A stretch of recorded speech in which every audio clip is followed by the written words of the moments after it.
வணக்கம். சுப்பிரமணியம் யோகாமணி சேனலுக்கு உங்களை அன்புடன் வரவேற்கிறேன். இன்றைக்கி சமையல் குறிப்பில் நம்ம பார்க்க போகிறது பிரெட் தோசை எப்படி செய்கிறேன்னு பார்க்கலாம் வாங்க. அனைவருக்கும் அன்பு வணக்கம். திருமதி சுப்பிரமணியம். இன்றைக்கி டிஃபனுக்கு நம்ம பண்ண போகிறது பிரெட் தோசை. அதுக்கு ஒரு 4 பீஸ் பிரெட் எடுத்து வச்சுருக்கிறேன். உப்பு கொஞ்சம், ஒரு சின்ன டீஸ்பூன் அளவு, ரவை ஒரு 2 ஸ்பூன் எடுத்து ஒரு 20 மினிட்ஸ்க்கு மேலே சோக் பண்ணி வச்சுருக்கிறேன். தோசை மாவு ஒரு சின்ன கிண்ணம். ப்ரெட்டை இந்த மாதிரி சின்ன சின்ன பீசஸாக எடுத்துக்கலாம். சும்மா கைனாலே பிச்சு போட்டாலும் பரவாயில்ல தான், அல்லது சிசர்ஸ் வச்சு இப்படி கட் பண்ணிக்கலாம். இதை கட் பண்ணிவிட்டு மிக்சியில் போட்டு ஃபஸ்ட்டு பவுட்ரு பண்ணிக்க போகிறோம். ப்ரெட்டை முதல்ல தண்ணி ஊற்றாமல் மிக்சியில் போட்டு அப்படி பவுட்ராக பண்ணிட்டேன்.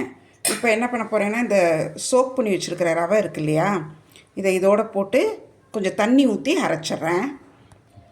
இதோட இந்த உப்பையும் சேர்த்துடலாம். ரவையும் ப்ரெட்டும் நல்லா பிளெண்ட் ஆகிடுச்சு. இந்த மாவையும் தோசை மாவையும் இதோடு சேர்த்து திரும்ப ஒரு சுற்றி எடுத்துகிட்டு வந்துடுறேன். அரைச்ச மாவை ஒரு பாத்திரத்தில் மாற்றிடுறேன். இட்லி மாவு இல்லைன்னா பச்சரிசி மாவு கூட 2 ஸ்பூன் சேர்த்துக்கலாம், நல்லாயிருக்கும். இப்போ இது கொஞ்சம் தேவையான அளவு தண்ணி ஊற்றி இதில் கலந்துக்கிறேன். இந்த கன்சிஸ்டன்சி தோசை மாவு பதத்துக்கு.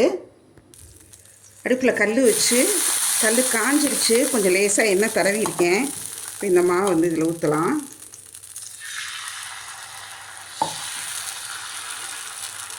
ரொம்ப மொறுன்னு வேணும்னு நினச்சிங்கன்னா தோசை மாவு சேர்க்காதீங்க. பச்சரிசி மாவு கொஞ்சம் மைதா மாவு சேர்த்திங்கன்னா அந்த மொறுன்னு வரும். இப்போ இதுக்கு கொஞ்சம் சுற்றி கொஞ்சம் எண்ணெய் ஊற்றிடலாம்.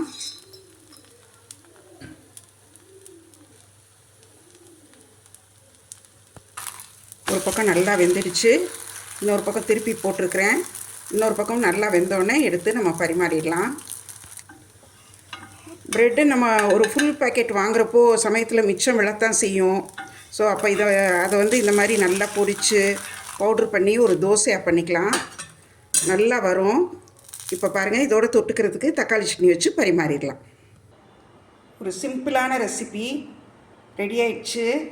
லேசாக இனிப்பு சுவையோடு இருக்கும் இந்த தோசை. அதனால் குழந்தைங்களுக்கு ரொம்ப பிடிக்கும். ஸ்கூல் கோயிங் குழந்தைங்களுக்கு ஈவினிங் அவங்க ஸ்கூல் விட்டு வந்தோடனே இதை ஈஸியாக நீங்கள் பண்ணி கொடுத்துடலாம். இன்ஸ்டண்ட்டாக பண்ணலாம், ரொம்ப நல்லாயிருக்கும். செய்து பாருங்கள், எப்படி இருந்துச்சுன்னு சொல்லுங்கள். இந்த வீடியோவை லைக் பண்ணுங்கள், ஷேர் பண்ணுங்கள். எங்கள் யோகாமணி சேனலுக்கு சப்ஸ்கிரைப் பண்ணுங்கள். நன்றி, வணக்கம்.